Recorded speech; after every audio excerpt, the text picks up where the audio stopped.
Ha, midakiapi. My name is Tamara Miyasato, and I'm a learning specialist here at TAI.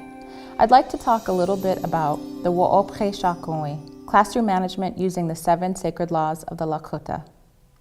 When we think about classroom management, a lot of times the word discipline comes to mind. Now that word carries a negative connotation. But if we think about positive classroom community, what are the characteristics involved with that? Student choice, student voice. Classroom management becomes less about discipline and more about learning and teaching in a safe and brave environment. This workshop will cover restorative practices. You will learn some strategies to use in your classroom that are trauma-informed. You will learn about learning in the brain, and you will also learn the 7 laws of the Lakota. I hope that you're able to join us. Pilamiaye.